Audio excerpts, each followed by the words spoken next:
Hi friends, நான் உங்கள் ஜிக்கி பேசுகிறேன். நேற்று உங்கள் திறமைகளை வெளியே கொண்டு வாருங்கள்னு ஒரு வீடியோ போட்டிருந்தேன் இல்லையா? அதில் ஒரு சில முக்கியமான விஷயங்களை விட்டுட்டேன். அதோட தொடர்ச்சி இப்போ நான் பேசுகிறேன்.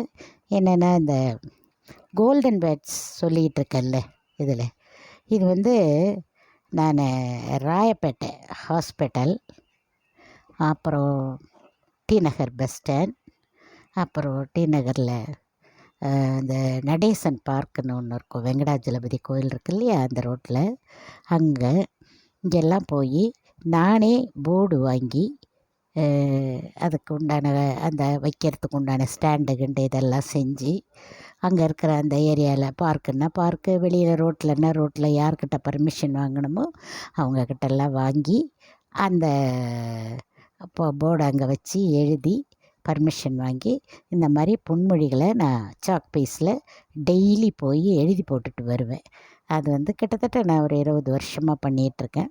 அப்போ நான் டி நகரில் ஒரு ஆட்டோ வச்சுருந்தேன்.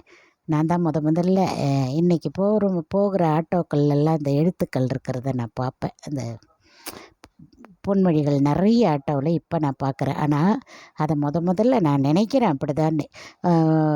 ஆட்டோவில் ஃபுல்லாக உள்ள வெளியில் 4 பக்கம் உட்கார்ற டிரைவர் சீட்டு பேக் சைடு, அந்த டிரைவர் சீட் பேக் சைடு சாயறது சின்ன பிட்டாக தான் இருக்கும்.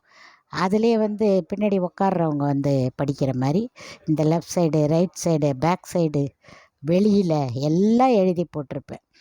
இந்த டிரைவர் சீட்டுக்கு பின்னாடி கூட ஒரு லைன் தான் எழுத முடியும்.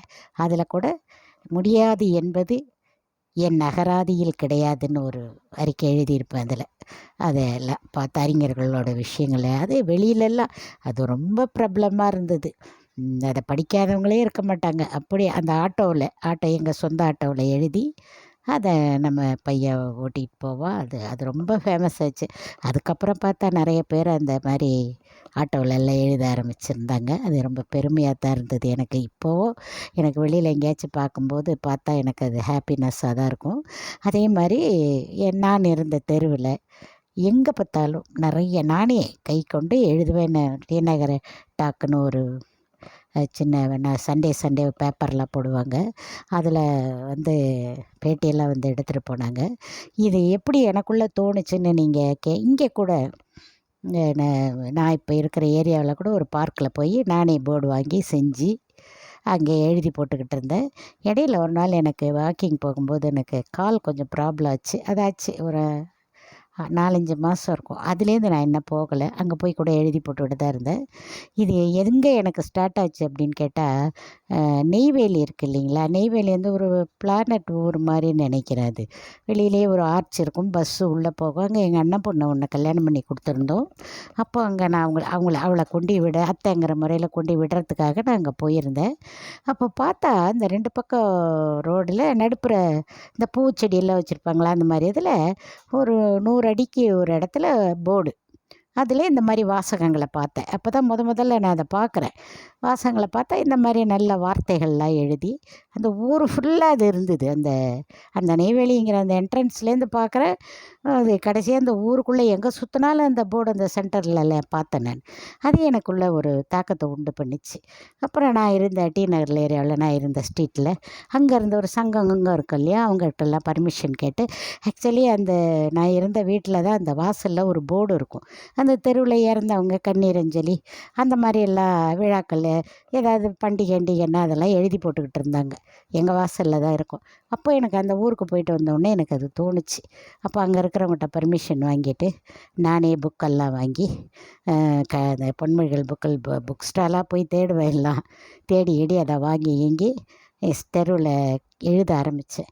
அதுலேருந்து இப்போ நான் முதல்ல சொன்ன இடங்களுக்கு ஃபுல்லாக ராயப்பேட்டை ஹாஸ்பிட்டலில் கொண்டு ஒரு 2 வருஷம் போய் எழுதிக்கிட்டு இருந்தேன். அங்கே போய் அதுக்கப்புறம் எனக்கு டிஸ்டன்ஸ் அதிகமாக இருக்கிறதுனால போக முடியாமல் போயிடுச்சு.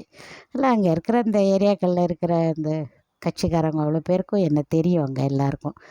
ஜிக்கி மேடம்னு அங்கே எல்லாருக்கும் தெரியும். அது மாதிரி இருந்தேன். இப்போ இந்த பக்கம் ஏரியாவுக்கு வந்துட்டு இங்கே வந்து அதை நான் விடலை. அது எனக்கு வெளியில் அதிகமாக போக முடியாதுங்கிற ஒரு சூழ்நிலை வரும்போது நான் ஃபோனில் ஆரம்பிச்சிட்டேன். ஃபோனில் இப்போ இந்த விஷயங்களை சொல்லிக்கிட்டு இருக்கேன். நிறைய பேர் விரும்பி படிக்கிறாங்க. சில பேருக்கு அது பிடிக்கிறதில்ல. அது அவங்கவுங்க இஷ்டத்தை பொறுத்தது. அதோட முன்னோடி என்னங்கிறத உங்கள்கிட்ட இப்போ நான் சொன்னேன். இதை எனக்கு உடம்புல உயிர் இருக்கிற வரைக்கும் இதை நான் பண்ணிக்கிட்டே இருப்பேன். இது எனக்கு ஏதோ ஒரு தோணின விஷயம். நான் டி நகரில் இதை பண்ணிகிட்டு இருக்கும்போது நிறைய பேர் இது வச்சு ரிசல்ட் என்கிட்ட சொல்லியிருக்காங்க. மேடம், நான் 6 மாதமாக ஒரு விஷயத்த நினச்சி குழம்பிக்கிட்டு இருந்தேன். உங்களுடைய இந்த நீங்கள் எழுதி போட்ட இந்த இதை படித்தோடனே நைட்டே தெளிவாயிட்டேன் நான். இப்படி நிறைய பல விஷயங்கள் என்கிட்ட வந்து பேசியிருக்காங்க. அதெல்லாம் எனக்கு ஒரு ஹாப்பினஸ். ஒரு பைசா காசு நான் யார்கிட்டையும் வாங்க மாட்டேன். நானே செலவு பண்ணி நானே எழுதுவேன் எல்லாத்தையும். சாக் பீஸுக்கு கூட யார்கிட்டையும் வாங்க மாட்டேன். போர்டு இந்த சரவணாவில் போய் போர்டு வாங்குவேன். இந்த ஸ்டாண்ட் அடிப்பேன். ஆள் வச்சு டி நகர் கிளப் இருக்குது பாருங்கள், அதில் கூட எழுதிக்கிட்டு இருந்தேன் 2-3 வருஷம். டி நகர் கிளப் இருக்குது இல்லையா, இப்போ கூட இருக்குது.